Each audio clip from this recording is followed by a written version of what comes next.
This and conference Sciences will now be University. recorded. Now, on behalf of Government Model Engineering College Kochi, let me invite Mr. Krishna S. Kumar to deliver his lecture on packaging of photonic devices. Okay.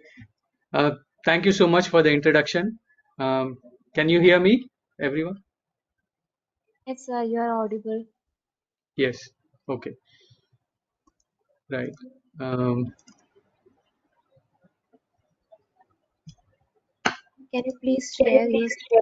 yes, I am.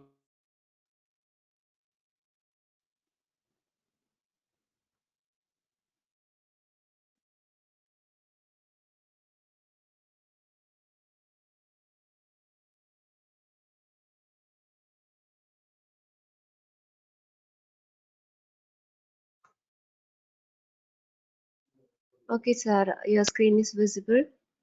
You can continue your presentation. Can I go ahead now? Can you see my presentation?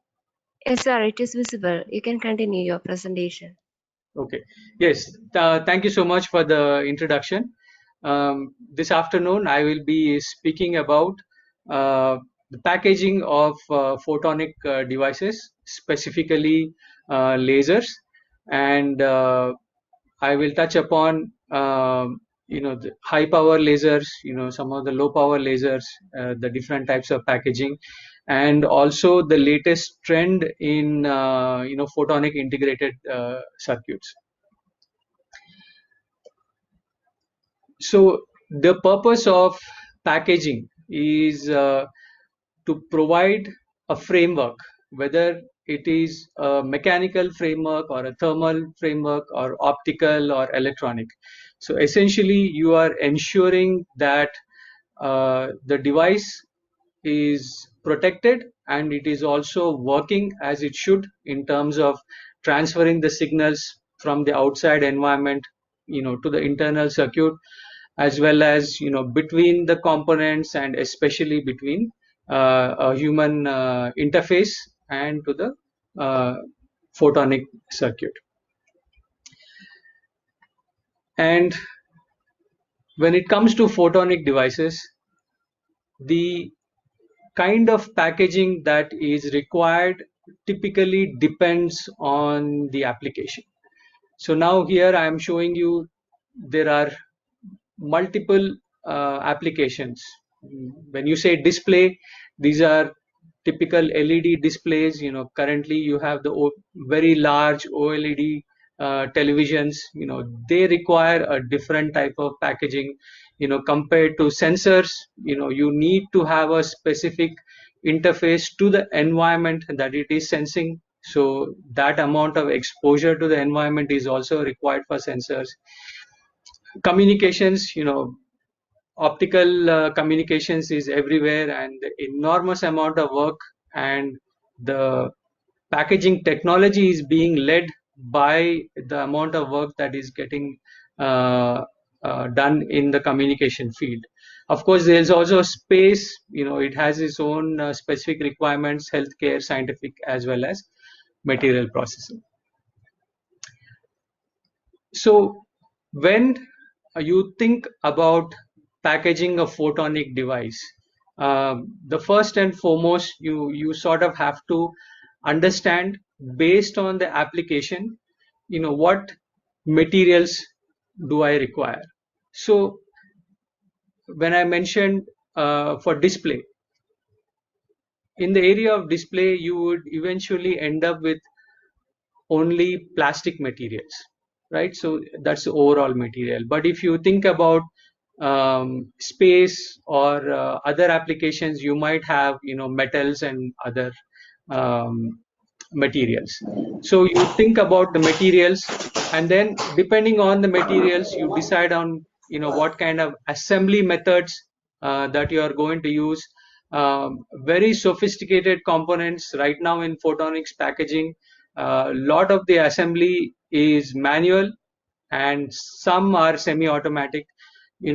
Very few photonic devices, especially LEDs, they lend themselves to complete fully automated systems.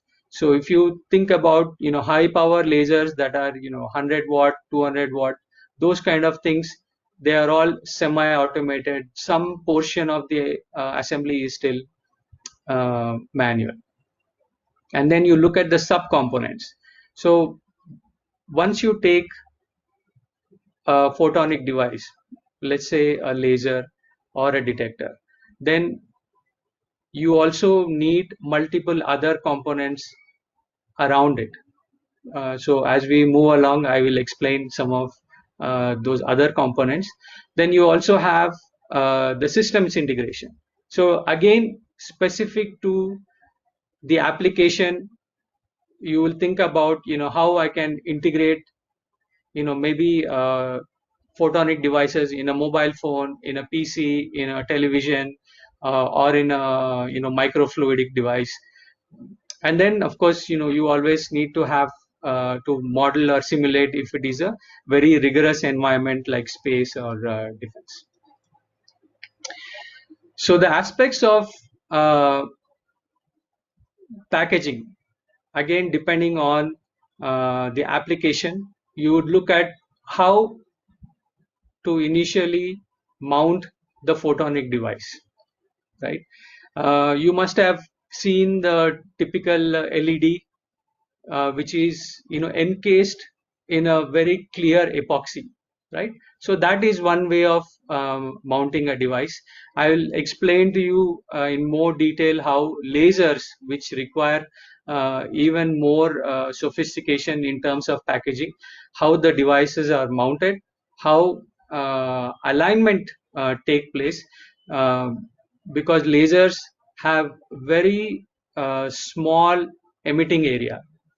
If you want to align that to an output lens or to an optical fiber, how you will do that alignment, and then how to seal that device. Externally, the other aspects that you need to take care of is thermal management. Most of the lasers, detectors, they emit a lot of heat, so there should always be some way of managing the heat. So you would, starting from a very simple thing like a heat sink, and then Peltier coolers, there are multiple thermal management aspects that need to be taken care of. Then comes the reliability issue. If you take a television, you would expect that to work at least for a few years. So that means, even if you're using any device, any laser, any display unit, you would still expect it to work for a few years. And the packaging technology that you use, all the subcomponents and the materials that are used, will ensure that kind of reliability for the number of years that you want it to work. So for the industry, the most important thing is the standards development. So this is still very much a work in progress, especially when it comes to photonic devices. For the past 10, 20, 30 years, people sort of used their own proprietary techniques for packaging photonic devices. You would see devices in multiple different types of packages, and then if you have to replace that component, you would have to go back to that same manufacturer. So there is no standards development yet, but IEEE is working very hard on developing standards and the device aspect, how it should look, what are the interfaces, how many pins it should have, and it is borrowing quite a bit from the microelectronics industry, and it is moving towards in that same direction. The package format, like I said, it always comes from the standards development. Sometimes, TOCAN is a well-known microelectronics package. So most of the photonic devices also come in some sort of TOCAN, some of the low-powered ones. When it comes to high power, then again there are other package formats. But specifically because photonics demands its own uh, framework, what I said earlier on. So there are new package formats that are now being standardized for photonic devices. Then functional integration is when you take that device and take a LED and put it in a TV or in a mobile phone, or how you want it to function. That depends again on the application, and obviously the industry always wants devices to work faster, smaller, cheaper, things like that. So that is just the overview. Now I am going to start talking a little bit more about semiconductor laser, the diode laser packaging. So the diode lasers typically started off with gallium arsenide, then indium gallium arsenide, indium phosphide, all different kind of materials that are made at a wafer level process, right? So then once you form a whole number of devices, typical wafer, depending on the device size, whether it is a detector or a laser, it can have anywhere from 30, 40 to a few hundred devices in a single wafer. So the start of the packaging process, once the wafer is completed, so you would first have to separate out the individual devices from the wafer level. So you can see that initially you have the wafer, and then there are multiple devices even in a bar. So you first cleave them into bars, and then you stack all of them. And the next thing that is done is this entire stack is coated with mirrors on the front side and on the back side. So the mirrors are the most essential component of forming a laser cavity. So you would have a back reflection mirror that would reflect the entire power, and at the front side you would have some amount of power that is going out or emitting. So as you can see from the next part of the diagram. So once the coating is completed, each array is tested for how much power is getting emitted, because almost all the wafers are in a wafer, all the devices have this exact same performance specifications. So they all have to emit a certain amount of light at a certain amount of angle.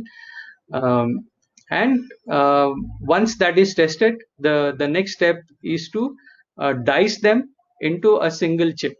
So what we have transitioned from a complete wafer to a bar, and then to single device, and then each single device is then goes off into the next level of packaging for the particular application. And the on the right side you can see another set which is a little more integrated. These devices, the way they are formed, suppose they are instead of lasers they are detectors. So you can actually or a different type of lasers called vertical surface emitting lasers. You can do the waveguide formation, etching the mirrors, contacts, all that right at the wafer level. You don't have to make them into array, and then you can test at the wafer level, and then you can easily make the chip. So you can dice them into single chip right after the test, and then again you can go for packaging. So these are just the two different methods that are used. So once you have the chip in your hand, that is when the packaging process really starts. So you've gone through the pre-assembly, the chip fabrication, you cleaving the facet and the facet coating, which I mentioned, and then you next you move to the mounting of the sub-assembly, okay, which I will explain. So you take the device, put it on a carrier. So the carrier sometimes is just to hold the chip, to make the electrical connections, and sometimes it will also be thermally conducive environment for the chip. And then you give the electrical connections through wire bonding, and then after that, if you need to do fiber alignment, if it is a fiber coupled photonic device, then you do the fiber alignment. Then after that, you will seal the package completely from the environment, and finally it is going for the testing and labeling. So specific to pump laser packaging, I will define for a 980 nanometer single mode high power laser, which is more than 100 milliwatt. So the pump lasers are essentially single mode.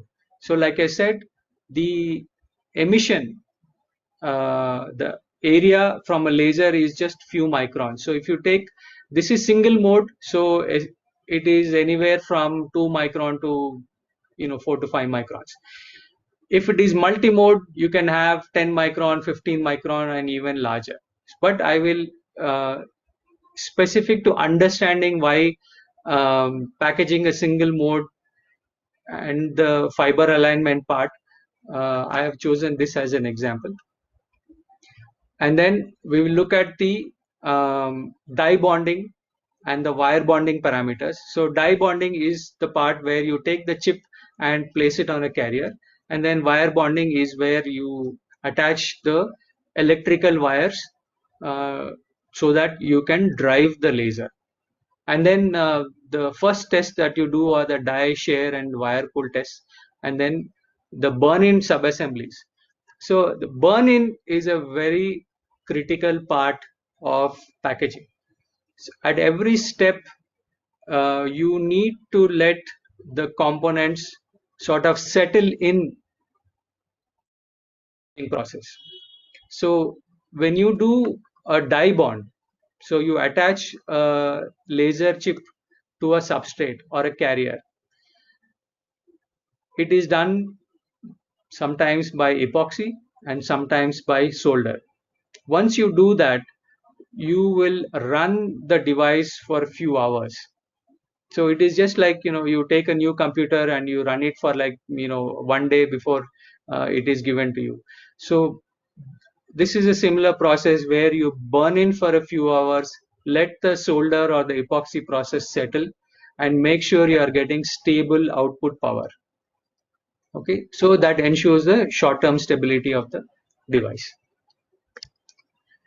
So what exactly is the die bonding process? So on the right, you can see there is a laser chip, and you can see in the center there is a line. So that is really the laser cavity, and it is emitting from one of the sides. So you have an equipment like this, a die bonder, in which you will pick up the laser chip and then you attach it to a substrate. So the parameters that you use for bonding a chip to a substrate, they're all very specific to, whether you are using a laser or a photodiode, or even if it is a laser, single mode lasers, multi-mode lasers, high power lasers, they all have different bonding temperatures, and that depends on the material with which the laser is made. So gallium arsenide, indium phosphide, they all need different temperatures, and how much time you scrub it, and then at what vacuum pressure, and the there is a gas pressure which whenever you are doing soldering, you want to clean continuously the surface, so you use a gas to clean up the surface while bonding. So now on the right, again you can see the laser chip which is on a substrate. So this substrate is an aluminum nitride substrate.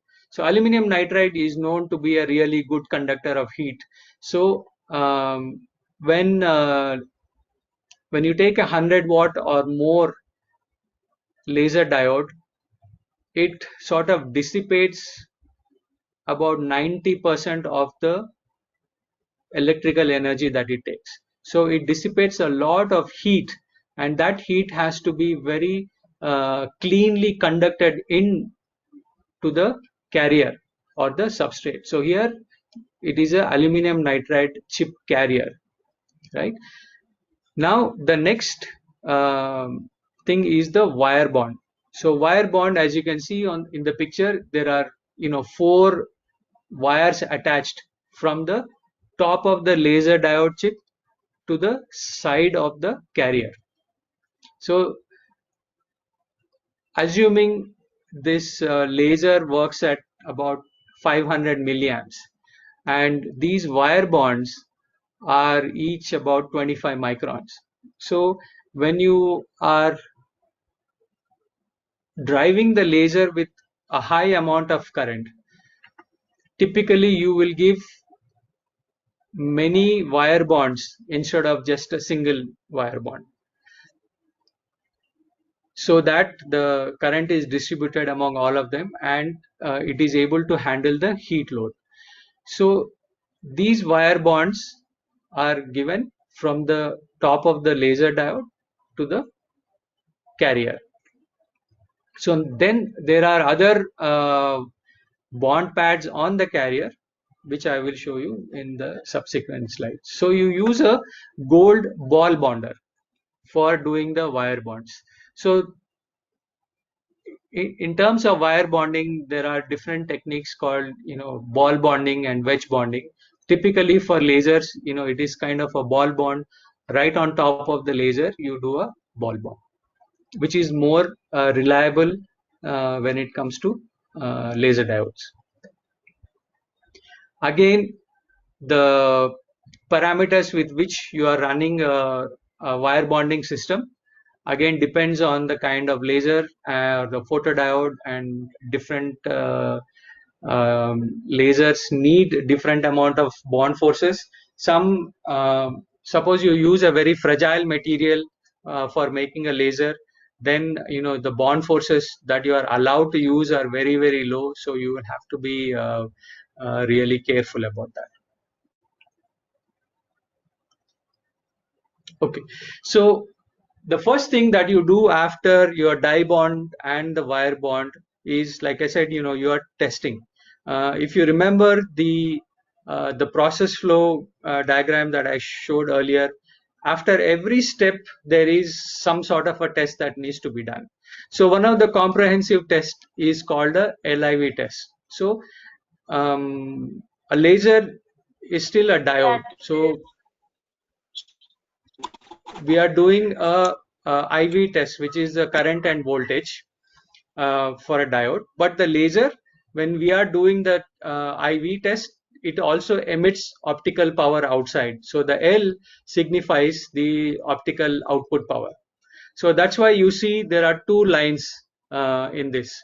So for a typical diode characterization, when you use IV, you plot current on your x-axis and your voltage on your y-axis. So you can see the voltage is plotted on the right axis.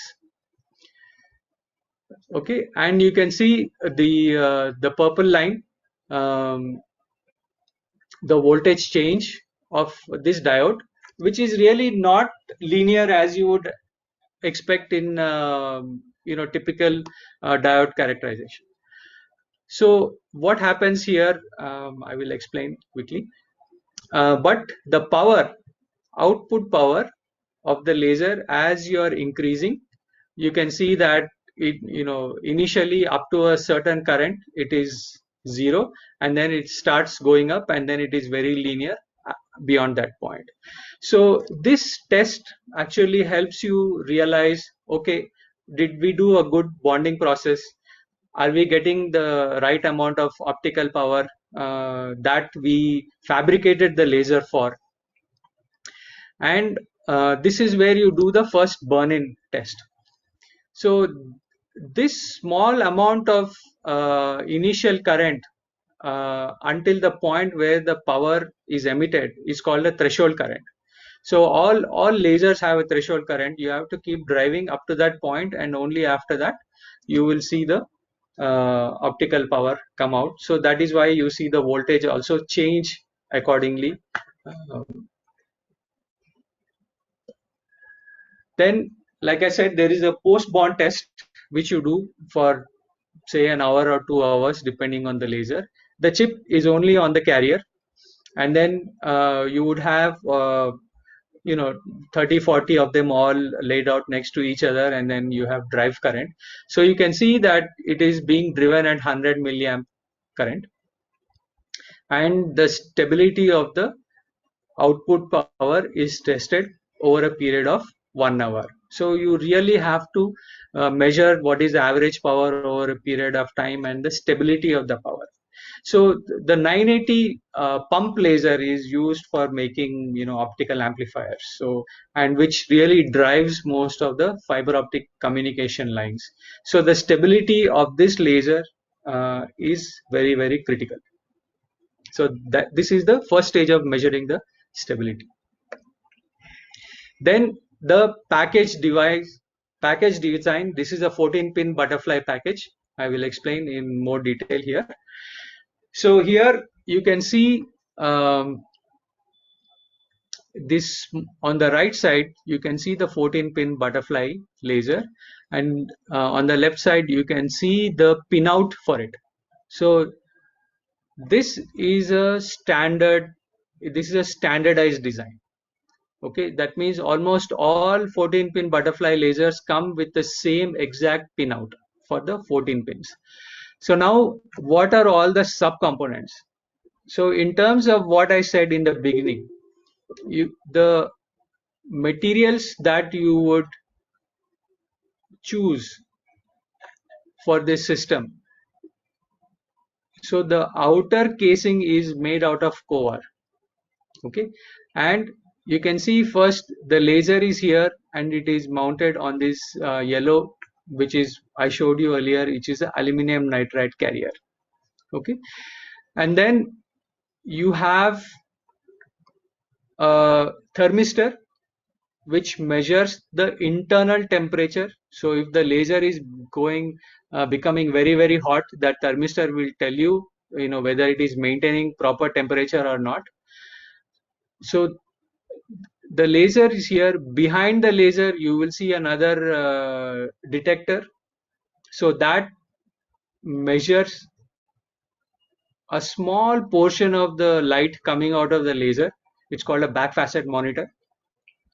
So that tells you how much optical power the laser is emitting, because the light coming out of the fiber, once you connect it into the network, you will really not be able to measure it.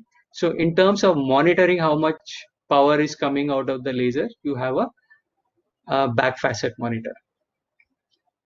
Okay, and then underneath the laser you see another block, that is the Peltier cooler.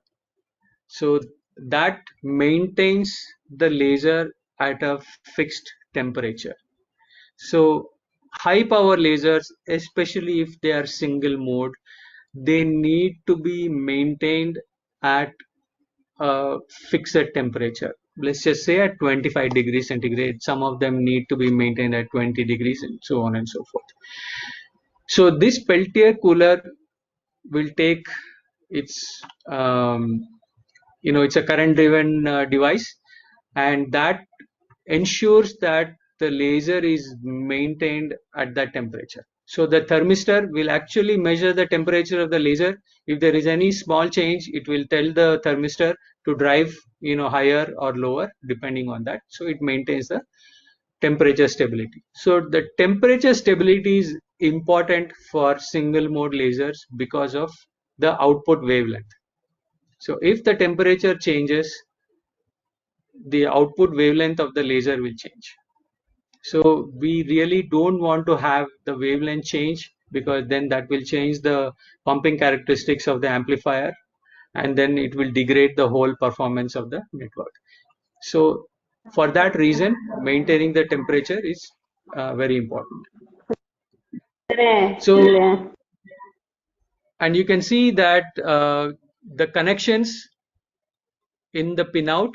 So you can see the TEC, there is an anode and cathode. So pin 1, pin 14. And then there is a connection to the thermistor.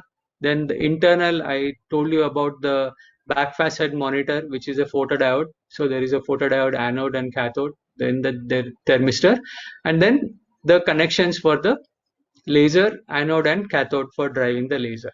So this is what is the framework that I talked about in the beginning. So you have a mechanical framework here, then you also have a complete thermal management framework in this device, and then you have the optical fiber coming out, and the where the output power is collected.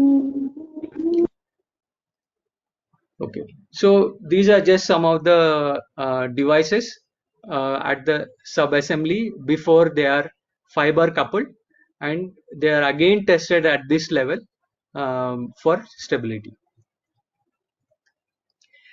So you can see that this is now 7-hour stability test done. So at the chip level, you can only drive at much lower power because you are not given the temperature control. Now you are doing stability at particular temperature, and you can see there are multiple devices being monitored at the same time, and the average power and the power stability of each of the devices.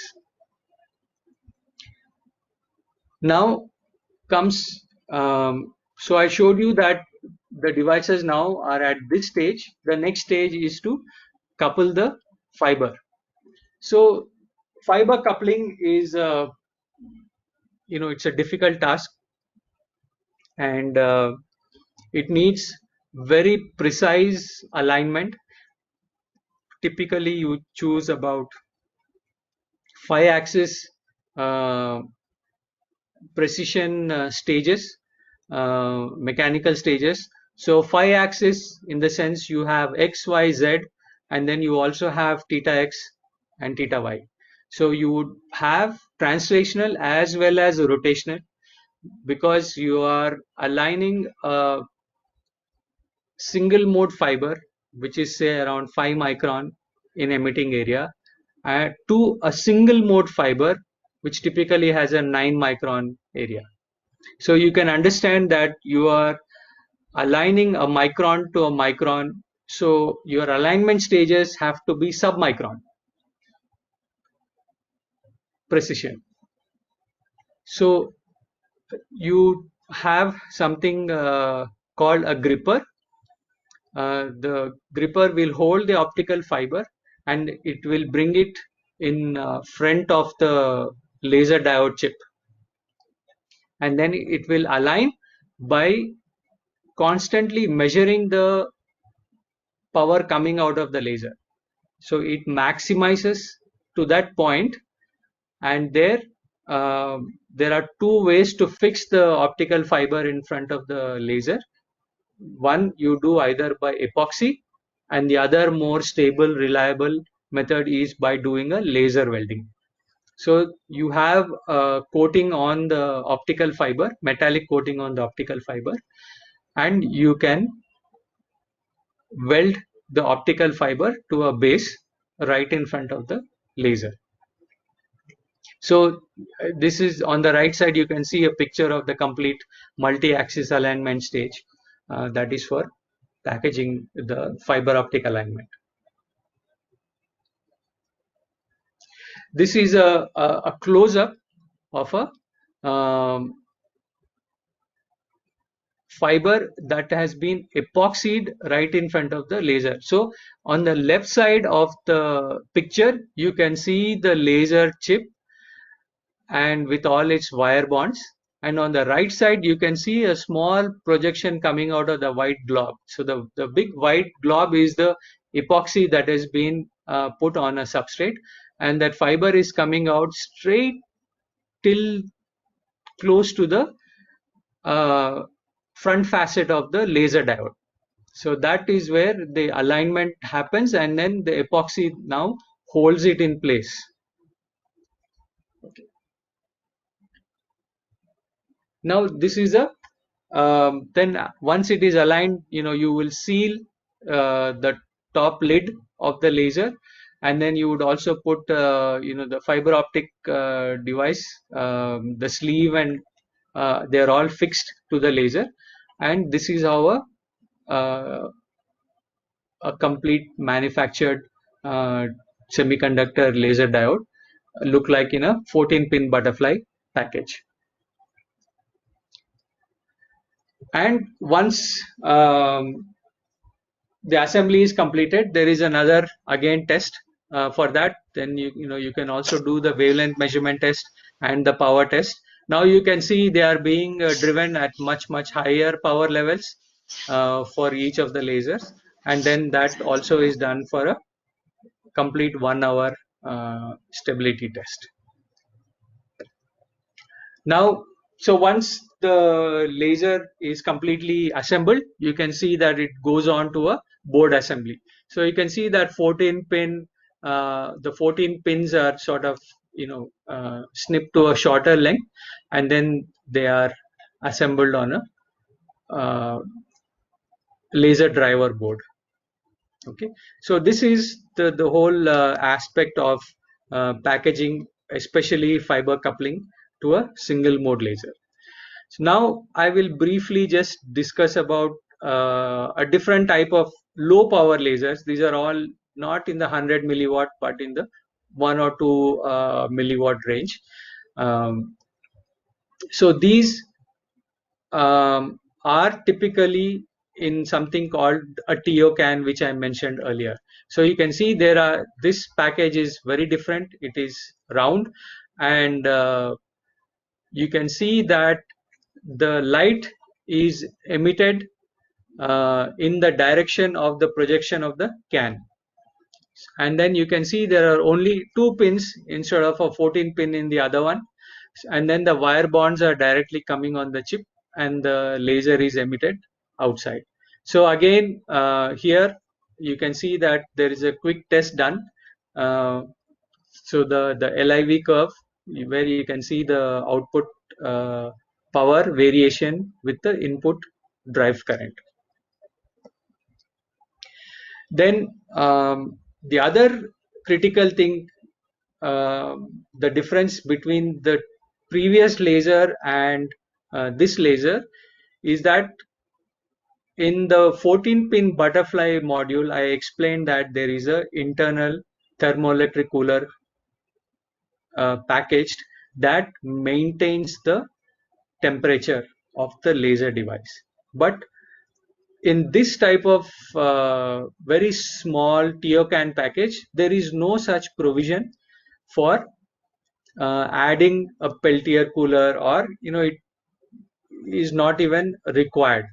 But one of the important things that you have to do is to understand, when I do a TOCAN packaging, what is really the temperature dependence on optical power, which is shown on the left, and the threshold current, right? So these are the things that are measured. You can see that between -10 to 25 to 80 degrees centigrade, there is a gradual decrease in the optical output power, and that needs to be characterized for the packages where you do not include temperature control. So and then you also, I talked about the threshold current. So you can see here it is varying from, say, 7 to about 15 milliamps as the temperature of the device is increased. So this is a very important characteristic that needs to be measured for packages that do not have temperature control. Now, a long-term stability for typically almost all the lasers that is being done is a 5,000 hour test, that you just run them, you measure them continuously before you say yes, my lasers are good to be used in the network or for any other application that demands very large amount of working hours. So typically the requirement for lasers is now 10,000 hours, and then you should have a failure of only 2 or 3 in that many hours for a large sample of 1 million devices. So the requirements are very stringent in terms of stability and reliability for lasers because of the way they are used in applications like telecommunications and other areas. And uh, these are the assembled packages as I've shown you. This is a TOCAN, and then which is not, one of them is not fiber coupled, the other is fiber coupled. Then there is another TOCAN that just gets assembled inside a fiber optic connector. So you can just connect a optical fiber patch cord to it and then use it for the application where it needs. So that is called a transmitter optical subassembly. So it's a TOSA. Now I'll talk about high power lasers. High power lasers, few watts of power, 10 watts. Now you also have hundreds of watts coming out of high power lasers. Then they require multiple bond wires, like I said. So they also can be done up to 1 watt, up to 5 watt. You can do them in TOCANs. So these are done in a TOCAN, but you can see the substrate is a much bigger substrate, and it is a very high heat load conducting substrate. Whenever you use when you package high power lasers in TOCANs, it demands that you have a heat sink for the TOCAN package assembly. So that means this can, you would take it and mount it on another metal enclosure so that it can dissipate the heat. So by itself, you cannot use, if you use it, you will clearly damage the diode within a few minutes. So it is very important to give, for any high power laser, a good amount of heat sinking. So that comes specified with a laser that you are using. Now I will just quickly talk about, when you add fiber optics to your photonic devices, what you really need to take care of. So again, they are all application specific, whether you use it in a ship or space, or when you use it for a downhole monitoring in oil and gas assembly. So fiber optic system, if you take fiber optics, typically people think that it is very fragile to handle, but optical fiber come with a good amount of ruggedization. When they do the cabling, they add the ruggedization to the cable depending on the system requirements. So you can start from a bare fiber, which you have seen in the package assembly. So at that level, it is always a bare fiber, which is very fragile. If you bend it beyond a certain extent, it will break and it will quickly lose power. So the system requirements define, and then you also have to understand what are the critical components in your system requirements, what kind of failure modes will come, especially when using optical fiber, and what are the different types of test methodologies that you need to use for the failure modes. So I keep insisting on failure modes because this is the first thing to understand with photonic devices, because they are electrically sensitive and also fragile in handling. So unless you give them a good framework in all the different mechanical, thermal, electrical, only that ensures the reliability. So understanding failure modes for each device, whether it is a laser or a photo detector or an LED, is important. Now, in addition to that, when you add fiber optics, you also need to look at how do you terminate. So on one side, I showed you that you can, for the laser, you can do it with either a welding or with an epoxy, right? So that is one type of termination on the laser end. And on the other end, there is a connector that comes. So connectors are typically FC, ST, there are standard connectors to it, and there is a termination at that connector also.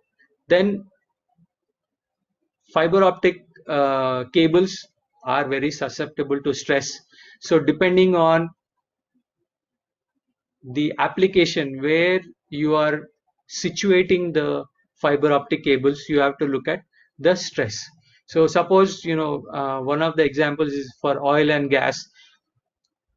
When you send the optical fiber down the drill bore, it faces very high temperatures, extremely high pressures, lot of gases.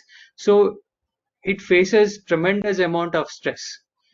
So the optical fiber needs to be fabricated in such a manner that it mitigates all the different types of stresses from the environment.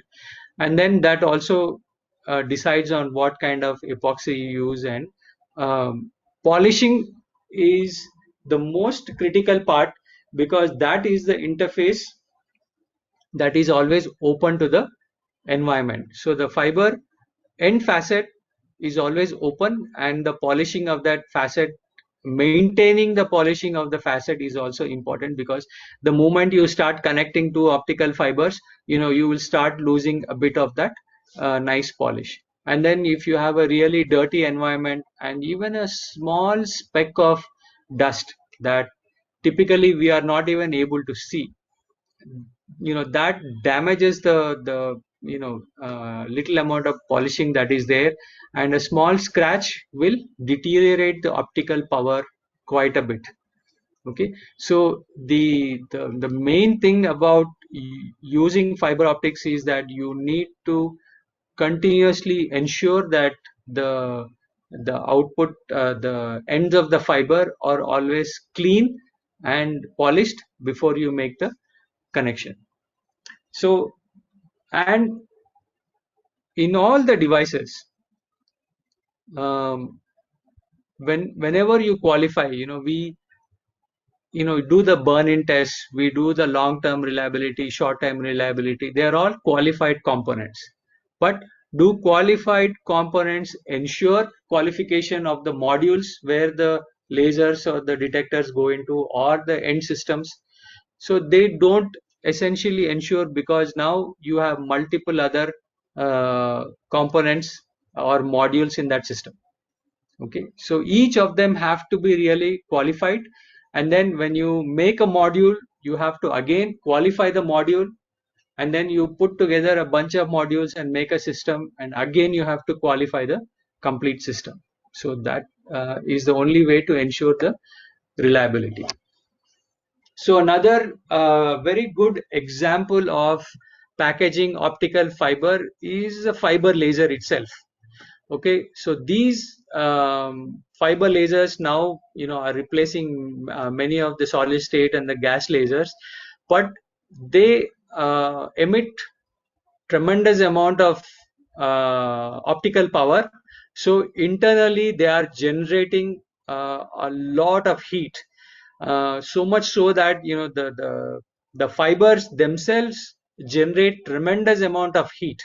So then most of these lasers are packaged with water cooling, or water assisted cooling rather than simple conduction cooling. So this itself is another complete packaging process where you have to understand, not at the chip level but at the complete module level, and the optical fiber, how the reliability is ensured by managing the watts and watts of heat that is generated in a laser device. So I talked about the pump laser. It goes into an optical amplifier. So this is another level of optical fiber for all the photonic devices.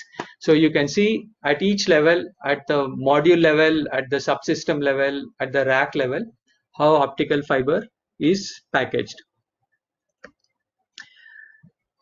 Now I will talk about integrated optics. So the difference here you will clearly see as we go through the slides. So far the technology has always been for a single chip, where you have a single function, either you are emitting light or you are detecting light or you are doing something, and then a single chip can only do single function.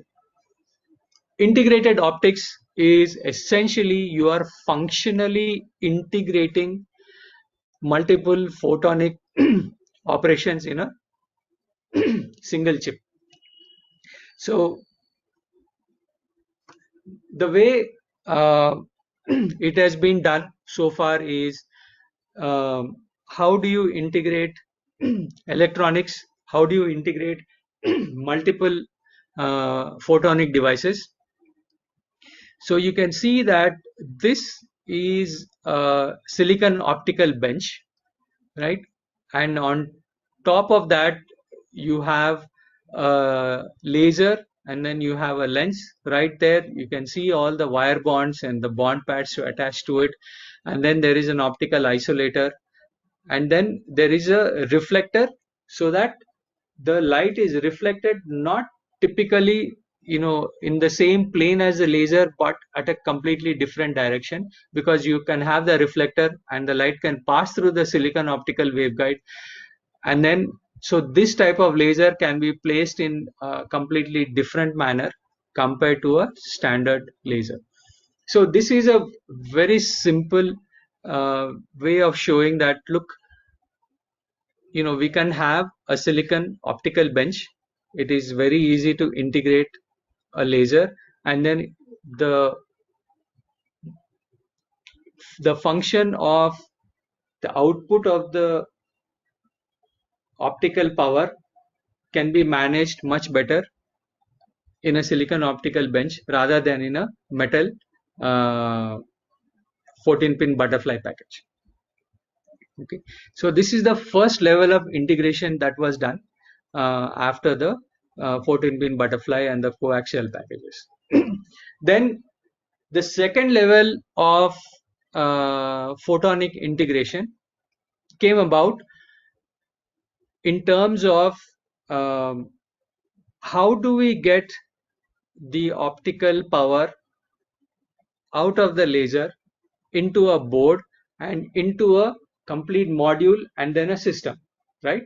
So you can see from the left, I'll show you where the laser is, and then laser is mounted on a silicon optical bench or a silicon photonic platform, and there is a substrate, and then the light you can see from the laser is here, but it is guided through the silicon photonic waveguide, and it comes out at the edge on the right, and then there is a chip to fiber alignment that happens to a module mounted receptacle.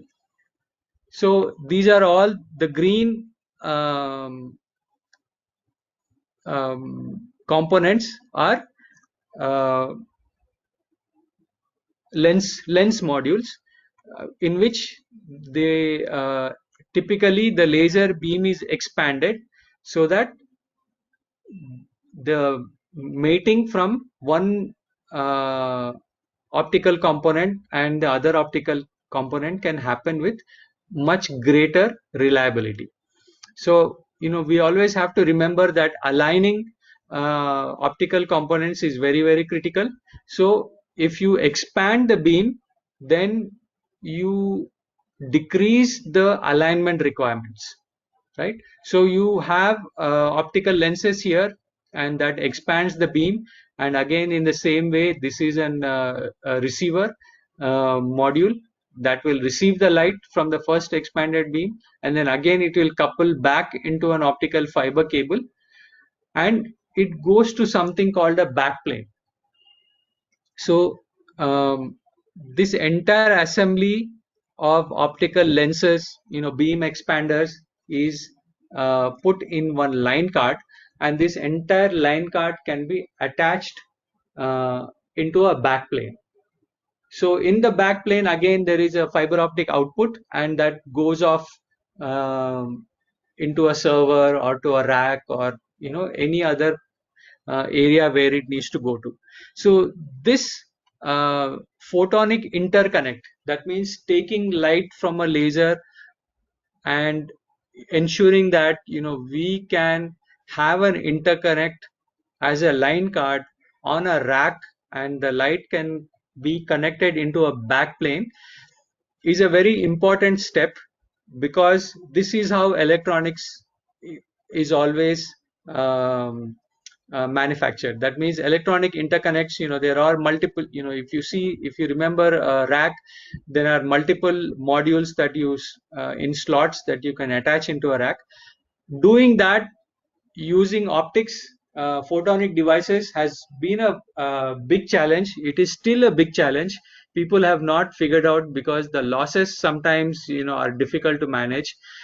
Expanded beam ferrules are very expensive, so people are still trying to do it in a very, very cost effective way. And there are every day, every year, new type of connectors are coming where they are cheaper compared to the expanded beam ferrules. So this is one way of this whole diagram is to explain how from a laser device you can go to a module level and to a system level. So this is the challenge moving ahead. How do we ensure that photonic devices are, can be used in a much more integrated fashion with electronics, right? Only then we have a very good interface, because all the systems that we use, servers, computers, they're all electronic in nature, but you have photonics somewhere in between all of them, and making sure that that interconnect is the most efficient in terms of size, in terms of cost, and in terms of reliability. It is extremely important. So you can see that in a data center, they have moved away from the multi-mode because of bandwidth issues. Now they are using single mode optics to attain much higher bandwidth, and also the reach. Single mode, can go for hundreds of kilometers. You can also amplify compared to the multi-mode optics. So you can see on the right side the transition of photonic interconnects. I keep saying interconnects is because how you are interconnecting photonic to photonic and photonic to electronic. So that is the interconnect. So you can see earlier you had photonics on one side and the electronics on other side. You would have different types of connectors for combining both of them. Now at this current point of time, you are somewhere in the card edge to the mid board, where you would have on a single card photonic as well as electronic devices. Okay, so this is what is being used mostly in the silicon photonics area, where the data centers, data servers, they use a lot of these mid board kind of packages, and eventually it is hoped that on a single platform you would have both electronics as well as photonics. There are multiple devices being made to that extent, but just few of them are now coming out into the market, where the optics and the electronics are integrated. So it's really the effort is to have from the board level, to the package level, right at the chip level, that you can have a photonic interconnect. So the in terms of interconnects, in terms of photonic integration, it is very important to understand how we are able to, the utility of photonics is best brought out when we are able to integrate as closely as possible with electronics. Because like I said right at the beginning, the human interface is always to the electronics, right? So the photonics and the electronics have to be integrated so that the electronics will bring out the interface to whoever is using it. So on the top row, you can see the onboard optics, conventional motherboard, for data centers. You would see onboard optics are separate components that are inserted on the motherboard. Now, Facebook, IBM, Intel, they all have come up with, pluggable, silicon photonics, where electronics and photonics are integrated at some level, and they have made much smaller uh, integrated optoelectronics. So the terminology is now optoelectronic integrated circuits or photonic integrated circuits, when you are able to combine both electronics as well as photonics onto a single chip. So you have different types. On the bottom row, you can see you have them embedded separately, or you have in a single package, or you have completely in a monolithic. These are very highly integrated chips, where you can do enormous amount of functionality. People are even trying to make a complete CPU processor using photonics and electronics, but that is still quite a ways away. And you can see that 2016, where when the switches were integrated, and then now sort of the transmit receive chips are being integrated on electronics, and hopefully in another 5 to 10 years, maybe there is a complete processing can also happen with photonics integrated with electronics. Okay, so that brings me to the end of my talk. Thank you, sir. Now let's move on to the questionnaire session. If you have any doubts regarding the topic, you can just note them in the chat box so that I will ask one by one to the speaker.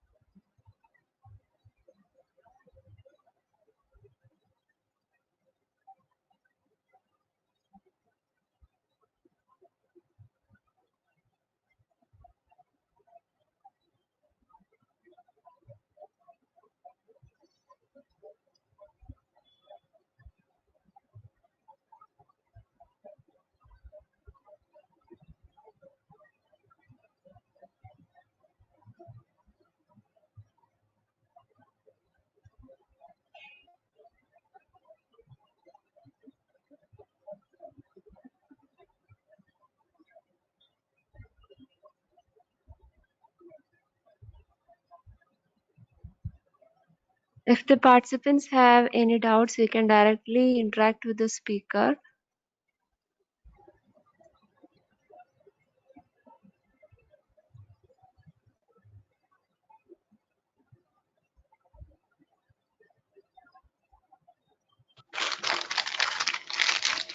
So is packaging done in any part of India right now?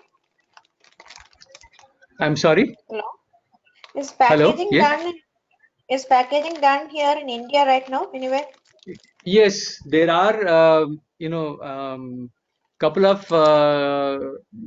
in 2 or 3 institutes it is being done, and also there are a couple of companies that are doing photonic packaging. at different levels depending on the application. Anyway, research in this particular area is going on in any of the institutions in India, Research like in IISc. this particular area, CSIR labs, I think Siri Pilani has been Oh, doing a bit of work on this, and then Samir yeah, in Mumbai, it is IIT Bombay. part of IIT Bombay. They have a photonic packaging facility. So they have also been doing a bit of this work, and I think in IIT Madras also they have some small amount of fiber optic packaging um, facility. Okay, thank you. Sitar, I think I know that Sitar in Bangalore, they also do specifically in packaging. Okay, okay, sir, thank you. Okay, thank you so much. Sir, there is one doubt in the chat box by Aswath. What are the softwares used for testing the parameters? Oh, most of the software that is being used for testing the laser parameters are tip, they are all, let's just say LabVIEW is the most used, and then you design in LabVIEW to drive the laser, measure the optical power. Okay, sir, thank you. I think the doubt is Yeah. clear. Okay, Does thank you. anyone has any more doubts?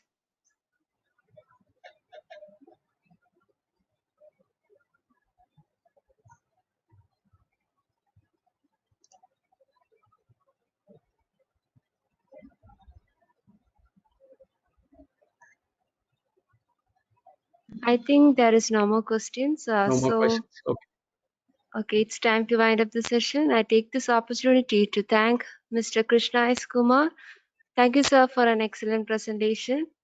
Your Thank you years so of research, your ability to present the subject in such an interesting manner is really appreciable.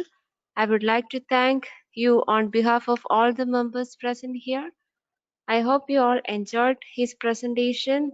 Thank you so much for your interest and attention. Thank you.